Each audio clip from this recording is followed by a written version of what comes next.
Most of this generation quits the second they get talked to.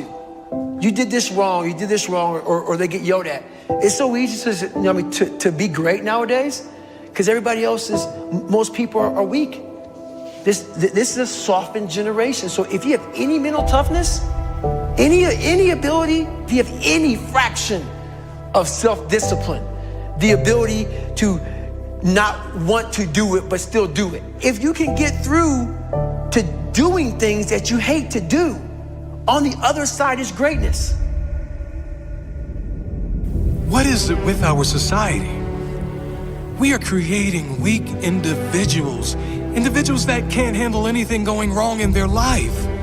As soon as something goes wrong, they are given a prescription, not to fix the problem, to mask the problem.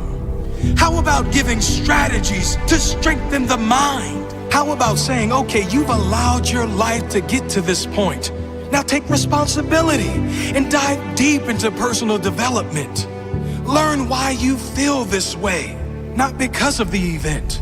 The scientific facts about why you feel the way you do and what you can do to strengthen it. The moment they are criticized, rather than take any of it on board, rather than prove any of those people wrong, they give up. They attempt to defend the criticism with useless talk, but never with definitive action. The moment they are challenged, they crumble. The moment things get hard, they declare defeat. It must not be for me. It was their fault. If they didn't do this or treat me like this or say this, then I would have made it. No, you're just soft. You're weak. Tell yourself the truth. Because until you do that, until you look in the mirror and acknowledge that you are the problem, you'll never be able to grow into the person that is capable of achieving all those things you want. You are the problem, the only problem. Your mindset is the problem. Your attitude is the problem. It is no one else's fault, it's yours. If you want the good news, you are also the solution.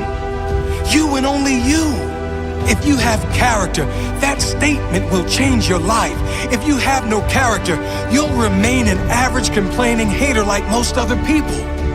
You are your only problem, and you are the only solution. Sure, big things happen, tragic loss, things which no one would deserve. I'm not talking about those things. I'm talking about the people who are one job loss away from a breakdown. One relationship breakup away from depression.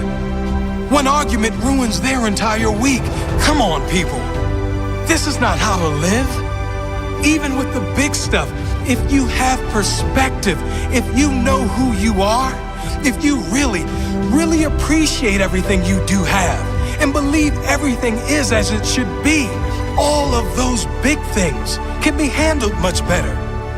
Knowing your loved one would want you to be happy and move on. Knowing that living in pain and holding on to resentment is letting that person who did you wrong win. But letting go and living your life, loving your life, that is you saying, I won. That is you saying, I will not allow you to own any piece of my mind and spirit. That is true courage and mental strength. And I'm not saying avoid pain. Pain, suffering, failures, they are all part of every single person's life. There's varying levels of pain for sure. Some suffer more than others, but we all suffer at some level. Some choose consciously or unconsciously to live in that pain, and some decide to move on. You deserve to move on. Mental strength comes from those struggles. It is formed from pain. It is increased when you refuse to give up at times when most others would.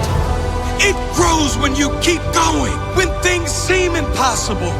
It grows when you push one more time past what you thought was your limit. It grows with consistency. That is mental strength. Excuses are for weak individuals who have no heart. Take responsibility for where you are now and commit to do something, anything, whatever it takes to make sure your future is better. You do have the choice. You can make excuses and stay where you are, Or you can take responsibility, take action, and get where you need to go, where you deserve to go. What do you choose?